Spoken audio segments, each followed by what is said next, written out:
Hey, yo, YouTube, what's good? Welcome to the Resilient Mindset Podcast, a channel dedicated to the support of men's mental health and awareness. You see the thumbnail on today's topic of discussion, the seduction of a toxic relationship. Let's dive into some toxic truths most of us men ignore, most time to our demise. This might be a long one, fellas. Pause. Let's get into it. I feel like I'm losing my mind. I want to make a real quick disclaimer about the symptoms we're going to be discussing today. They are diagnosable, and unless you are a licensed mental health provider, let's leave this to the professionals. The whole point of this is to raise you guys' situational awareness so that you can be more mindful of the people you allow into your intimate and personal spaces.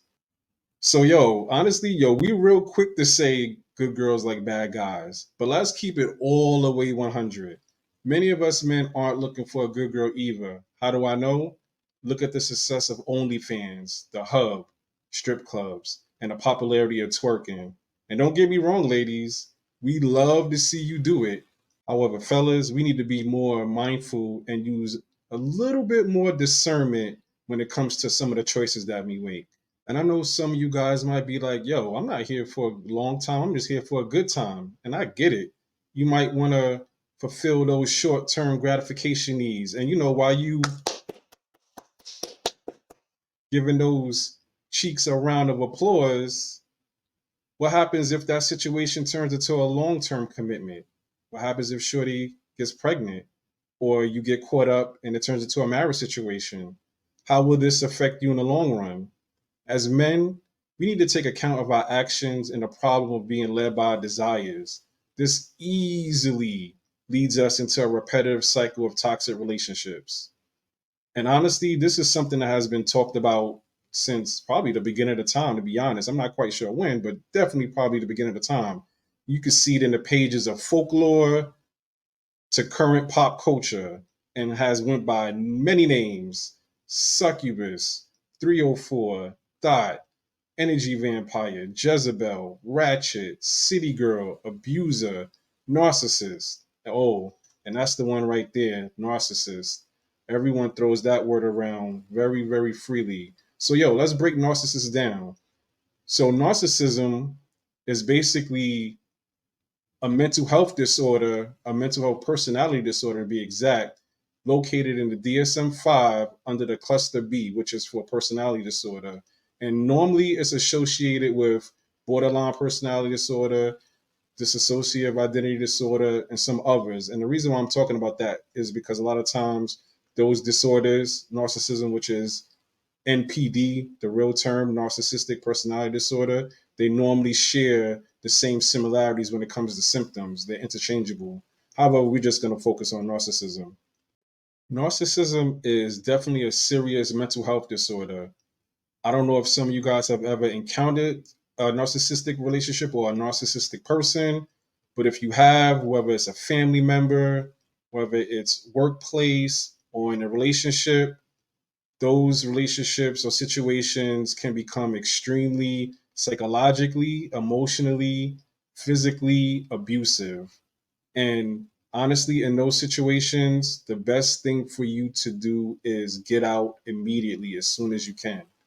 However, I know for some situations, it's definitely not that easy. A lot of times in these abusive relationships, there is the potential for IPV, intimate partner violence. And what's not discussed is that many men in these relationships are on the receiving end of this abuse. And because majority of the time men are portrayed as aggressors, they suffer in silence. They refuse to say something for fear of judgment, emasculation, or just their claims just being dismissed. So I would like to let you men know that there is help available and there are resources available to help anyone who's in this type of situation. One resource is RAIN. It's a hotline, and the acronym is RAINN. You also have the National Domestic Violence Hotline, and you also have support groups. So please, men, if you find yourself in any of these situations, don't think that you're alone. There are resources and there are people that can help you and will help you if you are in this type of situation. That's food for thought. A lot of times we get sucked into these situations or relationships, and we'll know that these relationships or these people aren't good to us or good for us, yet we'll stick with them or we allow them into our spaces. So what is it about toxic relationships that's so appealing and difficult for us to leave? I really like to hear you men's thoughts. Put your favorite toxic trait in the comments below, because I know you guys probably got some. So definitely comment on the video and put your favorite toxic trait in the comments. And honestly, no one's without fault. Story time. This is my hero arc. I know a lot of times dudes go through certain situations and they be like, oh, that's that dude's villain arc. Nah, for me, it was my awakening, my hero arc.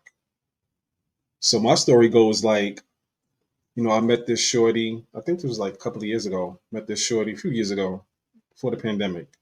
Met this shorty, just my type. Petite, slim, thick, brown skin. And of course, I love all you ladies, but you know, brown skin definitely is the top of the top tier. Regardless to say, things was pretty hot and heavy in the beginning, and I got real comfortable, super comfortable, content, fellas. Never ever get comfortable. Never ever get content. Always stay moving. That's in anything. Life, relationships, never get content. Always be striving for the next better thing, the next goal. There's always something to be accomplished. Never get content. Anyway, back to the story. So got content, feeling real comfortable, opened up. That's when she activated the trap card. She knew she had your boy locked. And soon after that, I think that took like a couple of months. Soon after that, Shorty started pulling away, pulling away, pulling away. And I knew something. You get that gut feeling like something's up. Yeah, I just got that gut feeling like something was up. Shorty was being real distant, real far away, pulling back. And what do you do? Like most dudes do. You chase. And fellas, never chase.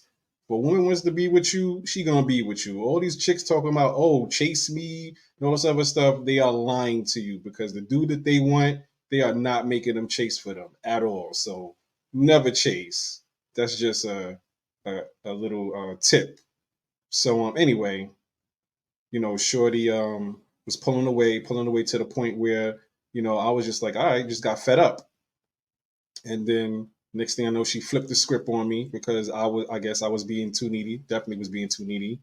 And what she did was she ended it just real quick, like out of nowhere, and used something that I told her in confidence against me to cause the breakup. So, but she gave me the nice consolation prize of being her friend, fellas. Yo, if you break up with your ex and she offer you friendship, this is a done deal. I mean, it's been a done deal, but it's definitely a done deal. So I definitely didn't take the friendship, and we just went our separate ways.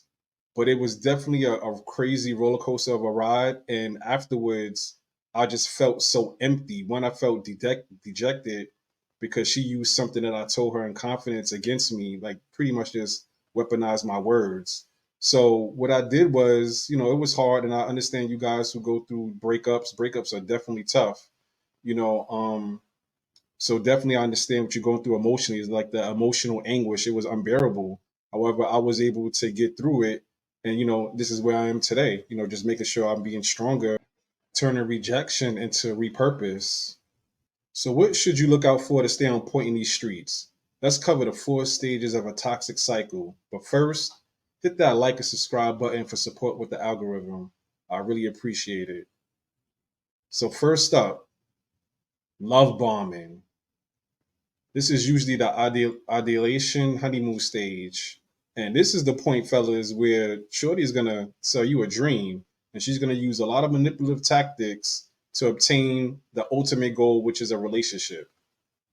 And she can do this a number of ways. Psychologically, she might play the victim or the damsel in distress. She just got out of a relationship, specifically an abusive relationship, everything was the guy's fault. It was treated so wrong, or she's the damsel in distress. Can't pay her bills. Kids are sick. Work is horrible. Everything is just going terribly wrong in her life, and only you can save her. You got to put that cape on and save her so you could feel like the man. Or she might overly be interested in your personal life, just a little bit more extra than what people would normally be, and you just met her. So she's going to be a little bit more extra. And all of this is, fellas, this whole cycle, this first part is just to build that sense of comfort, that sense of security, so that you can feel comfortable being around her and comfortable with her. So she'll do that in a number of ways. So next is emotional. She might use excessive or over the top compliments.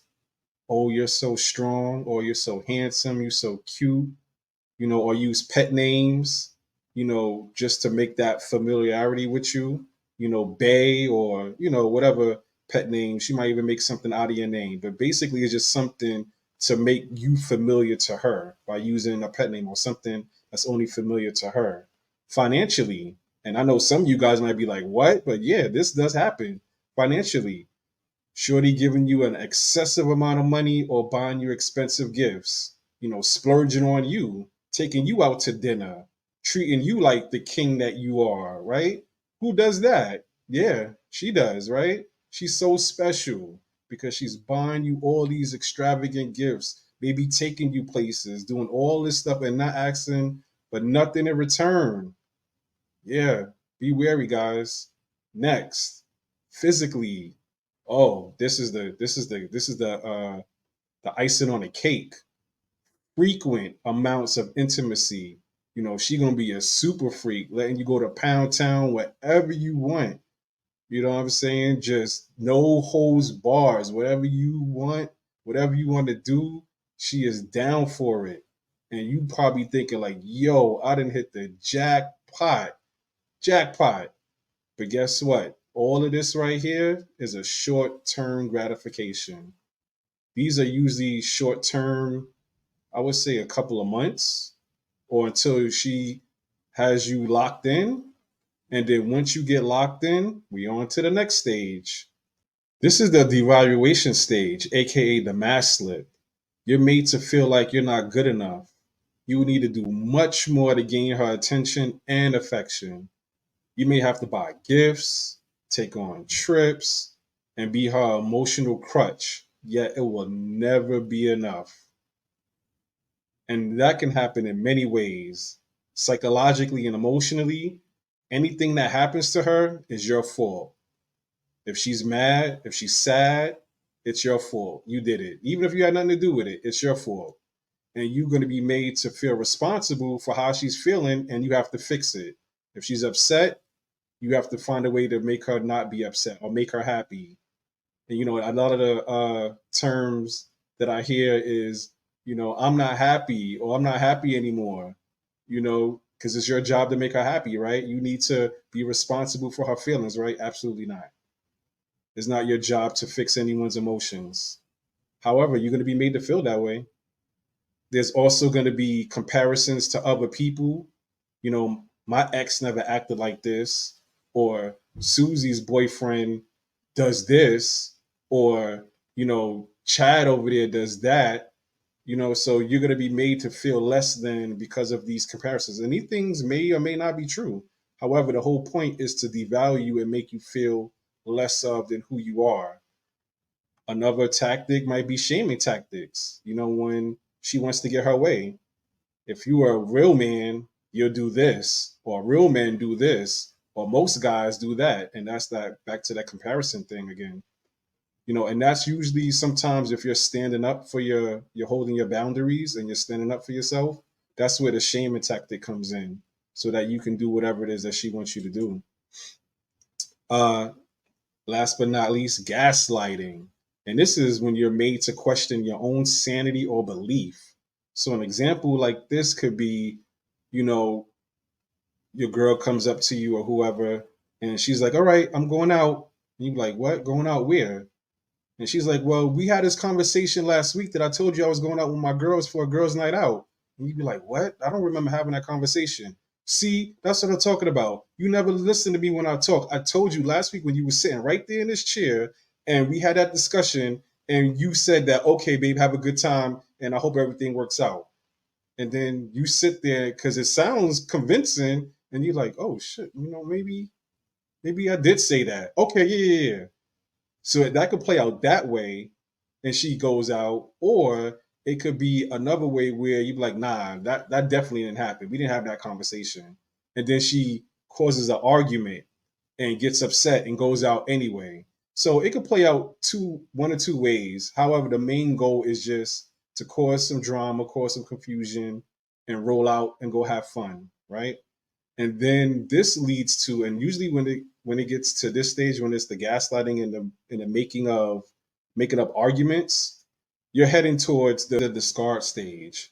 And this usually when this happens, this is the unexpected end of the relationship.